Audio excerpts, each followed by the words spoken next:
Boa tarde a todos. Vamos dar início a mais uma reunião do Lab. Hoje, como convidado, a gente tem a participação do Guilherme Castanha. Ele é engenheiro civil, possui mestrado em gerenciamento de projeto pela Universidade Nova Gales do Sul, na Austrália, e pós-graduado em comércio pela Universidade de Sydney, também na Austrália. Ele é sócio fundador da Fluxo Design Ecológico, que trabalha com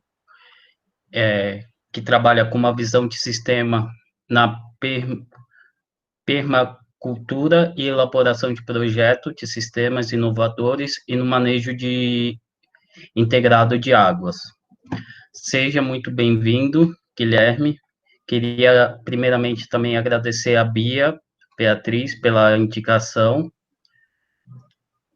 e passo a palavra ao Guilherme. Bom, boa tarde a todos.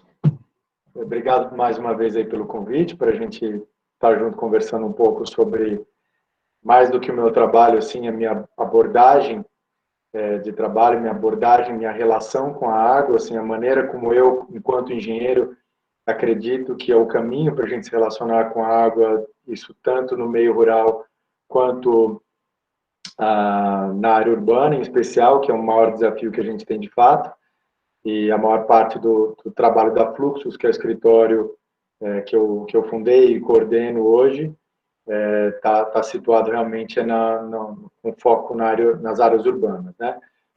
Então, vamos lá.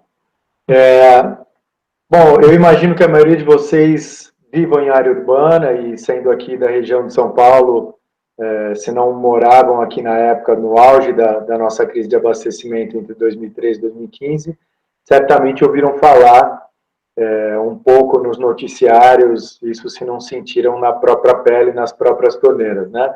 Então, eu coloco essa imagem como uma provocação, porque a gente estuda, quando a gente é criança, principalmente, né, adolescente, a gente estuda na escola sobre o ciclo hidrológico, mas eu gosto de trazer sempre essa imagem do ciclo hidroilógico, né, porque a maneira como a gente se relaciona com a água nas áreas urbanas é totalmente maluca, assim, a gente poderia dizer até que beira o doentio, mas ela é no mínimo desequilibrada no sentido de que a gente não está conectado, e eu digo a gente enquanto sociedade, né? Não estou falando nós só como indivíduos, mas a sociedade como um todo, a maneira como a gente se relaciona com a água é muito rasa, né? No sentido que a gente só está preocupado geralmente com a questão do abastecimento de água. Enquanto tem água entrando na torneira, está tudo certo e nada mais importa. E aí, a hora que um momento de falta de água começa a se fazer um pouco mais presente, através de secas e através das persistências dos períodos de seca, né, a gente começa a entrar em estágios de um pouco mais de atenção e preocupação, até que a gente beira o pânico quando corre o risco de realmente não ter água na torneira no dia a dia, né? Então, a gente vivenciou isso de uma maneira muito clara aqui em São Paulo, há pouquíssimo tempo atrás, e por mais que tenha sensibilizado muita gente, parece que isso tudo se perdeu no tempo e a gente não está mais antenado, e as discussões sobre a maneira como a gente projeta a infraestrutura e regula a infraestrutura de água de uma maneira geral é absolutamente rasa e limitada. Então, alguns números, algumas referências para a gente trazer em conjunto aqui. Só lembrando, então, que a população mundial, ela segue essa relação de crescimento em progressão geométrica, né? Então, há pouquíssimo tempo atrás, a gente tinha uma população muitíssimo inferior a 1 bilhão, e, de repente, a gente chegou nesse pico, em que a gente está beirando 7 bilhões, caminhando para número muito grande de pessoas ao redor do mundo, em especial em áreas urbanizadas, né? Então, mais de metade da população do mundo hoje vive em áreas urbanizadas. Então, aqui no Brasil, a gente tem esse parâmetro em que em 1950 a gente tinha uma população de cerca de 36% de área urbana e em 2030 a estimativa de quase 92%. Então, isso traz uma necessidade de atenção para a gente perceber que esses ciclos de escassez estão cada vez mais presentes e existem razões pela qual a gente está vivenciando esses ciclos de escassez, mas ao mesmo tempo existem caminhos para a saída disso. Né? Falando um pouco ainda de razões para a gente ainda estar preso nesse círculo vicioso, basta olhar para o maior rio de São Paulo, né, o Rio Tietê, e essa mensagem, essa notícia de manchete de jornal de pouco tempo atrás, poucos anos atrás, 3 bilhões de reais depois, porque o Rio Tietê continua sujo, né? E aí é uma pergunta que tem uma resposta bastante óbvia, porque a gente, na verdade, segue enxugando o gelo. Enquanto a gente não atacar o problema na origem dele, a gente vai ficar gastando dinheiro e nunca vai sair do lugar. O Tietê não vai purificar. Então a gente precisa olhar o Rio Tietê não enquanto um rio, mas enquanto bacia. Como é que a gente planeja essa bacia hidrográfica para que ela ofereça condições de retorno, de condução de água para o rio em qualidade apropriada. E aí, outra manchete de jornal fala em tratamento de esgoto, piora Rio Tietê, essa é uma notícia de 2008, quando eu comecei a pesquisar isso com um pouco mais de atenção. Então, apesar dos X bilhões aí de gastos em saneamento, as estações liberam nitrogênio e fósforo prejudiciais à vida aquática. Então, assim, essa notícia, o que ela estava falando, basicamente, é que a qualidade do Rio Tietê, depois do deságue da estação de tratamento, entre aspas, de Barueri, que é a maior estação de tratamento de esgoto de São Paulo, ela ficava pior do que antes. Quer dizer, o esgoto tratado piora a qualidade do rio. Então, está mostrando para a gente que, no mínimo, esse tratamento de esgoto está bastante falho.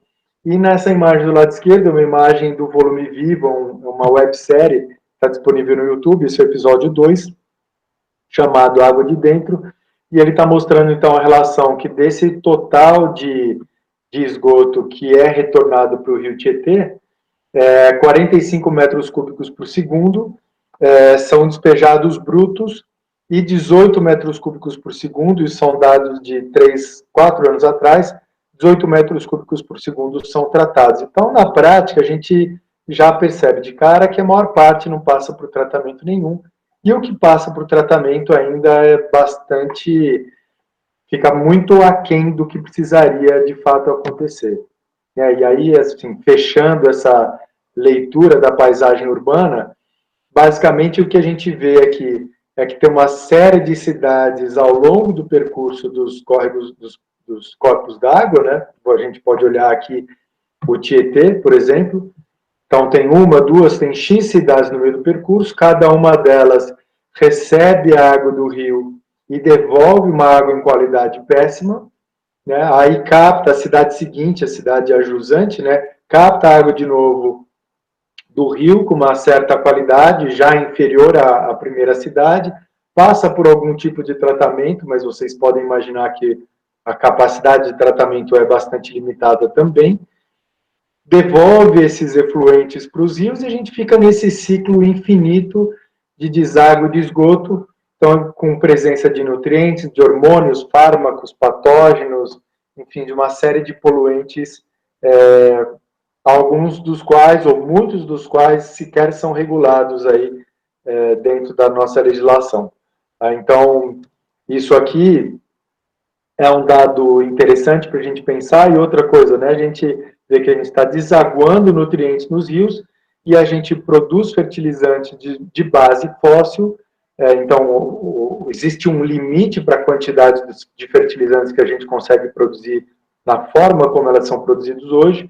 Isso é importado através dos alimentos que chegam na cidade e isso não fecha ciclos locais. Quer dizer, as cidades são grandes ralos de recursos, ou se a gente usasse uma linguagem médica e que talvez seja mais próxima de vocês, e é uma analogia, assim, eu penso nas grandes cidades como um corpo moribundo que está prestes a morrer e que é mantido vivo à base de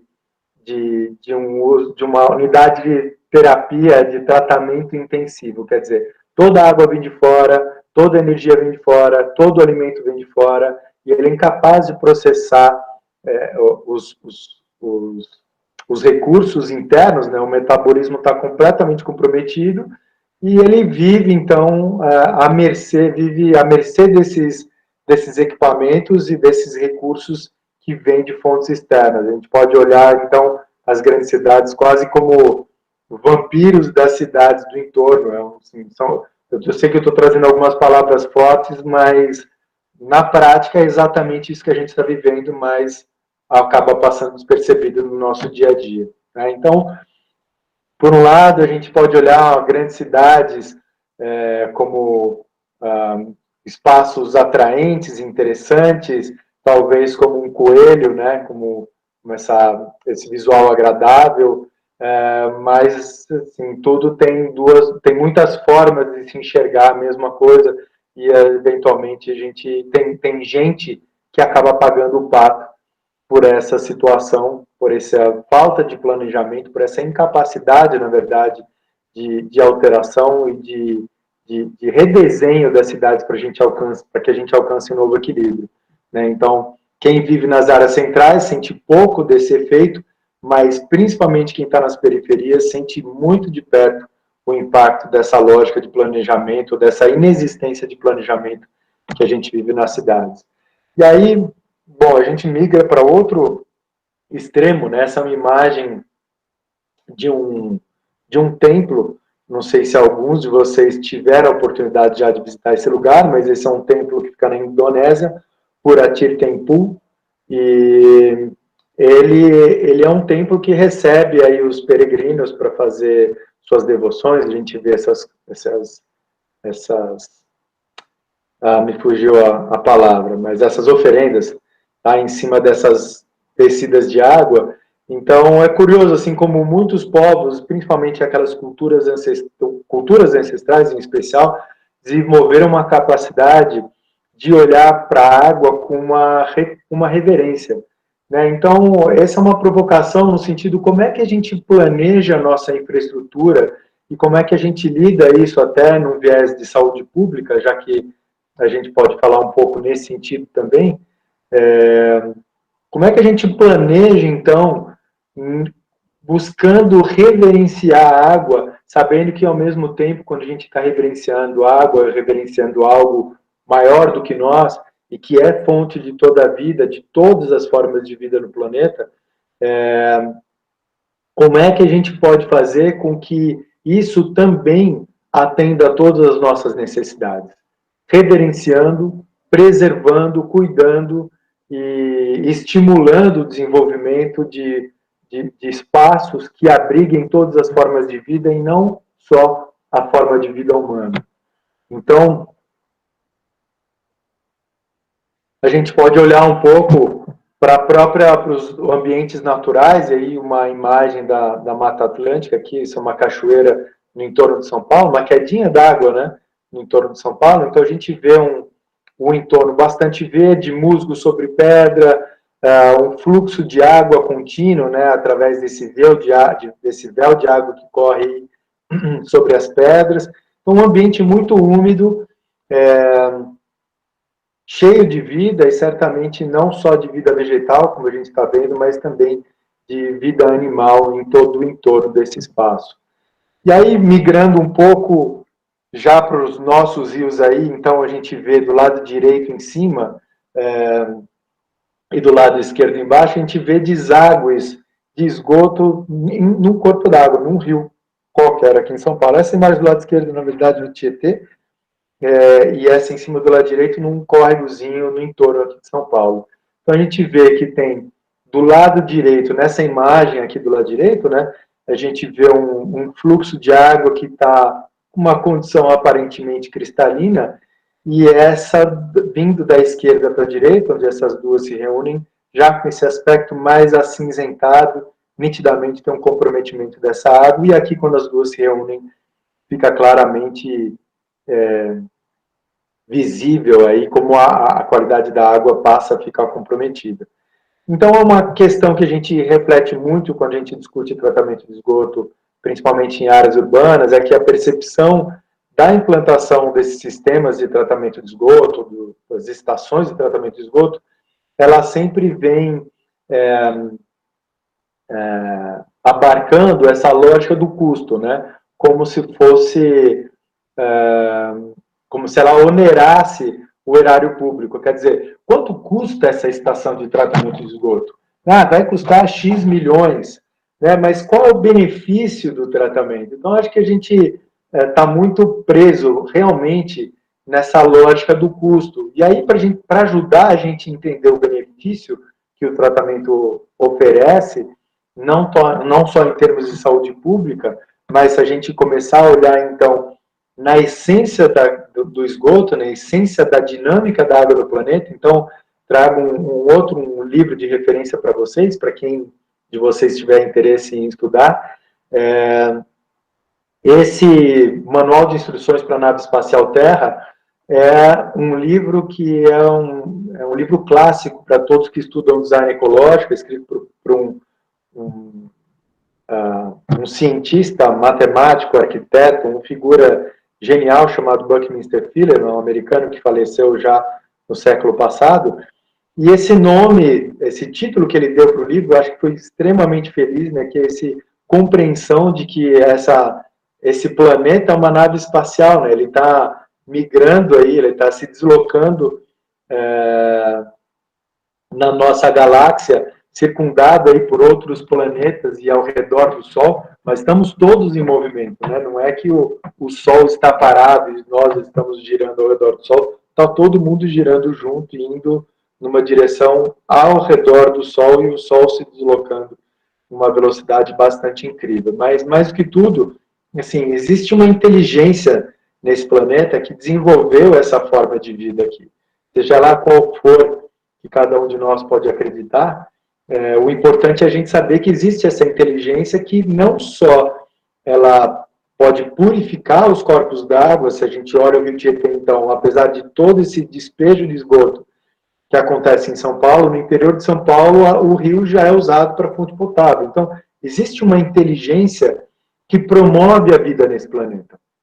Então, a água que se autopurifica, o ambiente, o ar que se autopurifica também através do retorno de oxigênio através dos processos de fotossíntese, então, captação de carbono, devolução de oxigênio, restauração de solos, né? Então, existe essa inteligência não só de promoção de vida, mas de restauração da vida como um todo. Então, a gente pode começar a sair do que a gente poderia, talvez enganosamente, estar enxergando como um design inteligente, que é esse viés bastante exploratório que a gente aplica no planeta hoje em dia. A gente vê essa imagem em cima aí de um homem aí com um trator escavando, arrancando um pedaço da terra, e isso é uma analogia muito próxima, de fato, ao que a gente faz com os recursos naturais, para a gente conseguir desenhar espaços que sejam restauradores e regeneradores e que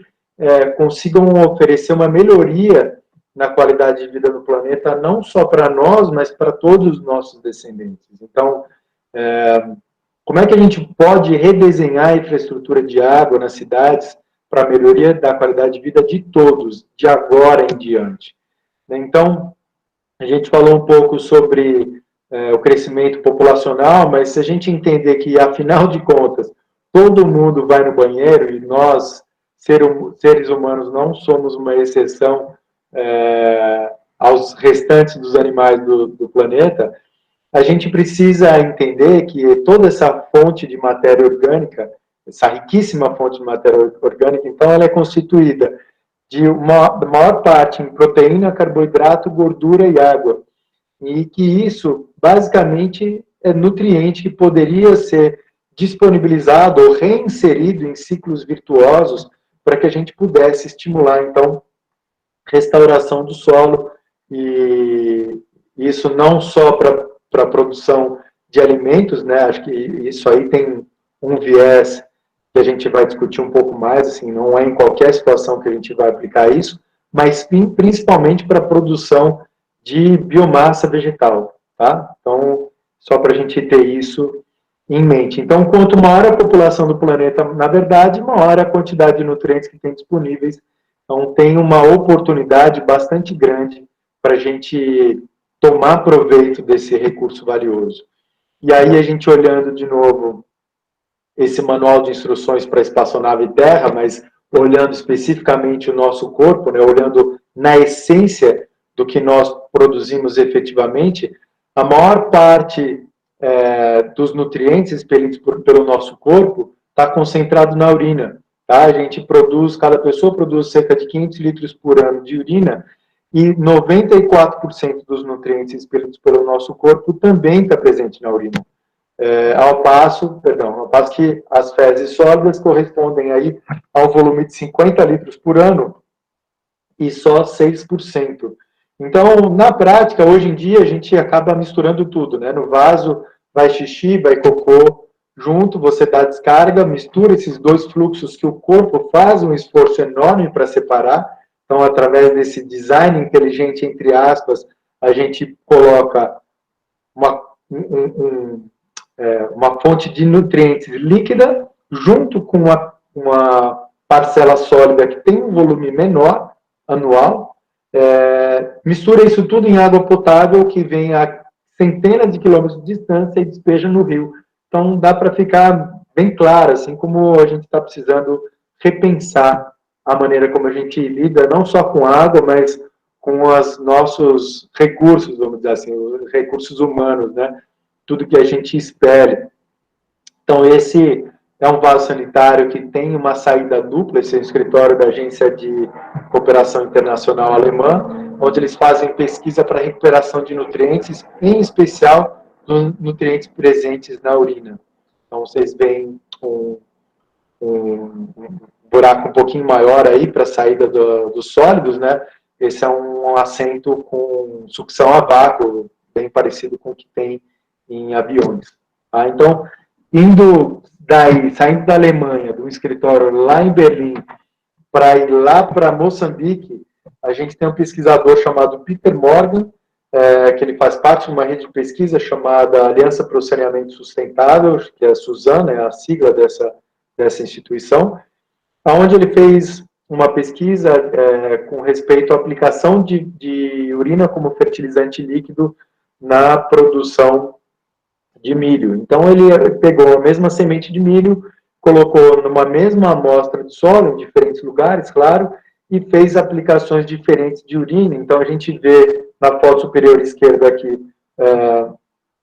uma espiga de milho sem aplicação de urina, e aqui uma espiga de milho com aplicação de cerca de quase 2 litros de urina ao longo do ciclo produtivo dela. Então, a espiguinha aqui, merreca, pesa 63 gramas, e essa espigona maior aqui, esse total das três, né, pesa quase 1 quilo. Então, enfim, isso aqui é bastante esclarecedor e é bastante simples. Claro, existem alguns cuidados para fazer nessa aplicação. O mais importante é que a urina de um sujeito saudável, ela é livre de contaminantes biológicos. Então, ela é segura, né? Ela é estéril. Ela é segura para ser aplicada. Se ela for aplicada imediatamente, ela é aplicada na proporção de 10:1, 10 partes de água e 1 parte de urina. Quando não se sabe a procedência da urina, é muito comum que se faça uma fermentação adicional e a aplicação de urina acontece só 6 meses depois do processo de fermentação.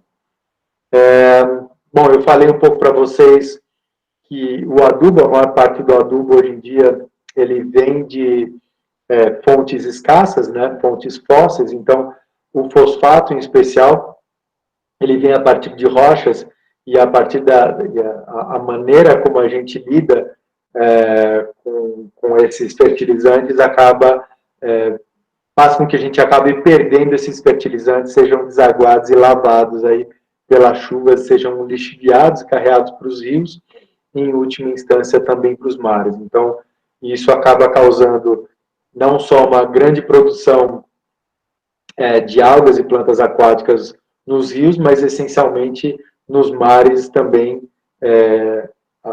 essa recepção, essa chegada de fósforo também compromete toda a cadeia trófica no mar. É bastante sério isso. E aí, bom, a gente parte para cenários um pouco mais...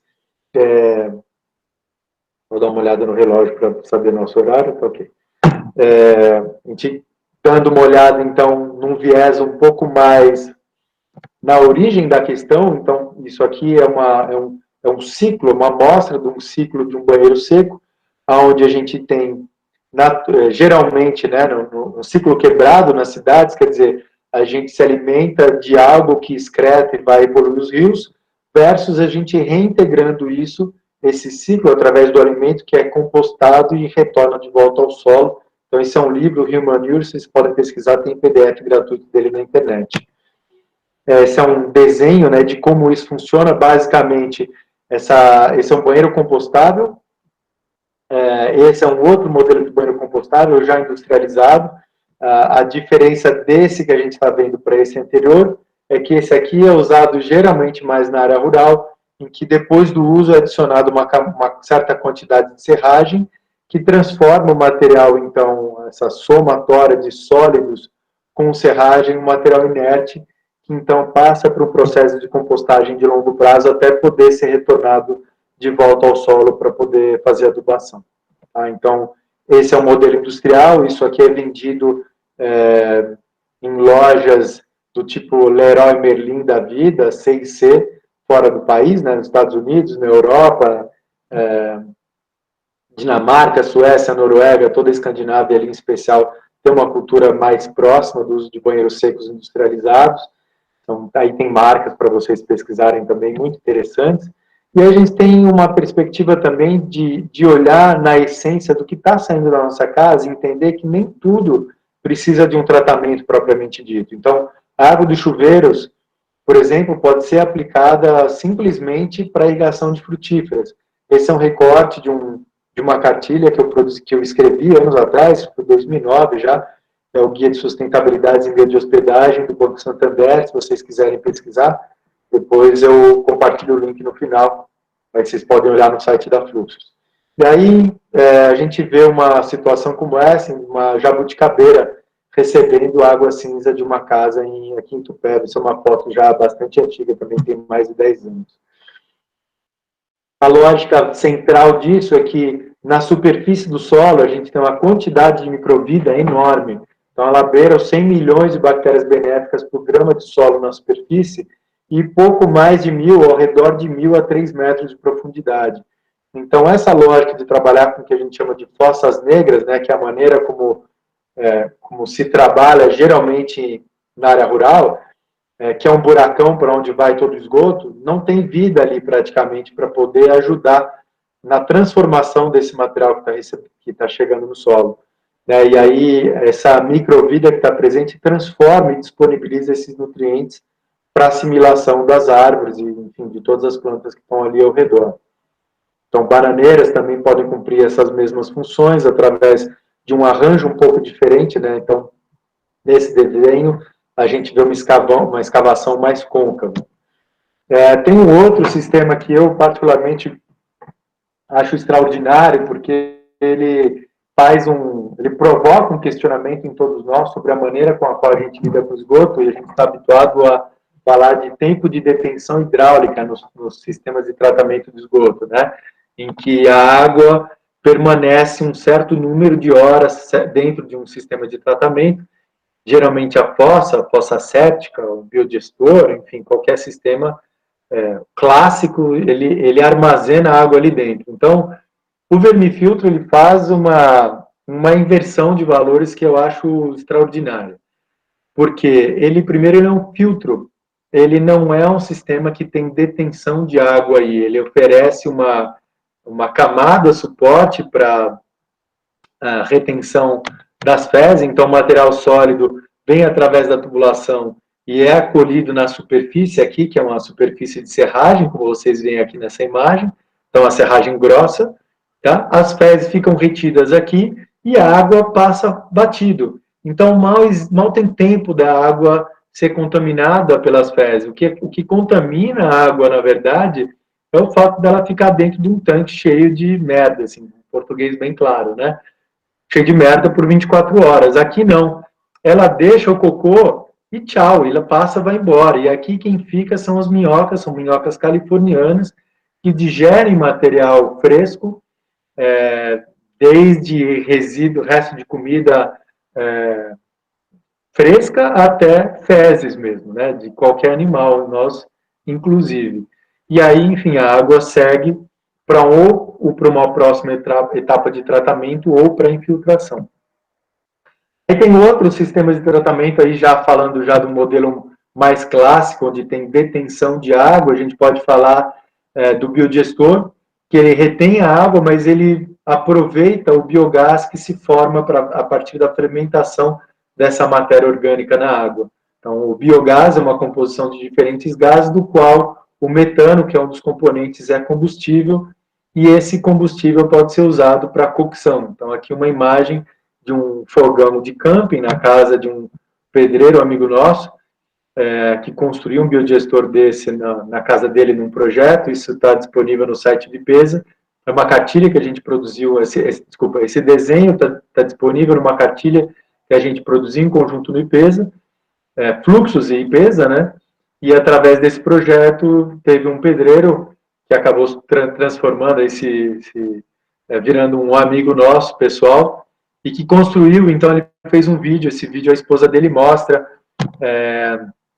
como eles estão cozinhando feijão naquele dia, e isso é um vídeo que acabou se espalhando dentro da comunidade, no vilarejo em Ibiúna, e aí o pessoal que dentro da comunidade, que fazia parte da área de alcance do projeto, passou a ficar mais interessado, porque descobriu que o esgoto, de repente, ganhou mais valor. Então, o biodigestor, esse conjunto biodigestor, mais tanque de plantas aquáticas, eles oferecem a possibilidade de purificar a água e de aproveitar esses recursos, que aí seriam a energia através da produção de biogás, a própria água que pode sair para infiltração de frutíferas e até a produção de biomassa que é possível através desses tanques.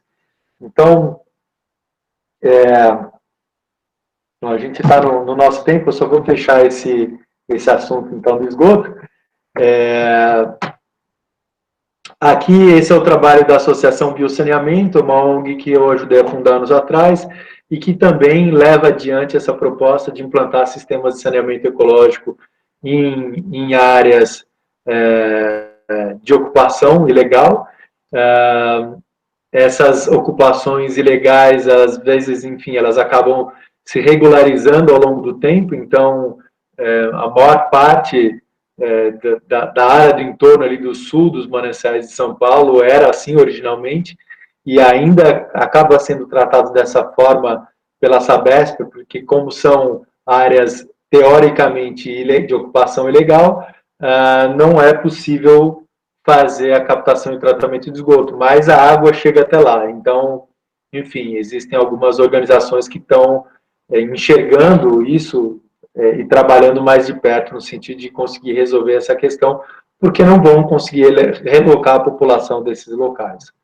Então, aí só para fechar esse assunto, nutrientes em presença de água gera alta quantidade de biomassa, né? Grande quantidade de algas e plantas aquáticas. Essa é uma imagem de um corpo d'água eutrofizado na China, mas tenho certeza que alguns de vocês já vivenciaram isso, em especial no mar, quando tem ondas de algas, né? Então, é disso que a gente está falando, presença de nutriente na água, e geralmente é esgoto, tá? Não se iludam. Não é a maioria das vezes não é um efeito natural, é um efeito da presença de nutrientes. E aí, a partir dessa compreensão de que as plantas aquáticas se desenvolvem muito bem na presença de nutrientes, e que os brejos, as várzeas, de uma maneira geral, cumprem essa função no ambiente natural, foi desenvolvido há mais de 50, 60 anos, na verdade, por uma alemã, uma pesquisadora alemã, uma tecnologia chamada zona de raiz, que aqui no Brasil a gente chama de wetlands construído. Basicamente, a construção de um brejo artificial através do qual o esgoto é recebido, e esse tanque é preenchido geralmente com uma camada suporte, ou brita, ou pedra, ou, desculpa, brita ou areia, e as plantas aquáticas, então, se desenvolvem a partir da presença desses nutrientes, assimilam esses nutrientes e retiram os nutrientes da água, de forma que a água saia não só mais limpa, com menor quantidade de matéria orgânica, mas também com menor presença de nutrientes, que é uma das grandes complicações, das grandes dificuldades das estações convencionais de tratamento, é a incapacidade de remover nutrientes, o que um sistema natural faz com bastante qualidade. E aí, só para a gente entender e para fechar esse assunto, essas são imagens de plantas aquáticas, aí plantas flutuantes, que eu tenho no tanque da minha casa, então eu tenho um sistema como esse, e aonde eu, a cada 2 semanas, eu faço remoção de plantas flutuantes. Então, nesse sistema anterior, eu mostrei plantas emergentes, quer dizer, elas estão plantadas a partir de uma superfície, de um substrato, tá? Aqui a gente poderia falar de papiros, de taboa, de mini papiros, copo de leite, coisa assim.